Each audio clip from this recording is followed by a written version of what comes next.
ہم حضور کے در پر پہنچ جائیں، حضور کی بارگاہ کی حاضری نصیب ہو جائے۔ تو کافروں نے روکا تو اس نے کہا، پھر ہوا کیا کہ جب انہوں نے روکا تو میں نے حضور کو پکارا، پھر مجھے نہیں پتا چلا مدد کہاں سے آئی ہے، وہ میرا کچھ بگاڑ نہیں سکے اور میں صحیح سلامت مدینے پہنچ جاتا ہوں۔ سبحان اللہ، اللہ اکبر۔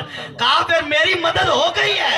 جب سرکار کو پکارا ہے تو بندہ حضور کو پکار کر تو دیکھے، حضور کا امتی ہو اور حضور کو یاد کرے۔ یہ نہ سوچو کہ وہ آئیں گے تو ٹھہریں گے کہاں، یہ نہ سوچو کہ وہ آئیں گے تو ٹھہریں گے کہاں، وہ تو خوشبو کی طرح دل میں اتر جاتے ہیں۔ سبحان اللہ، انہوں نے کہا جی میں نے پکارا حضور کو، پھر حضور نے کرم فرمایا۔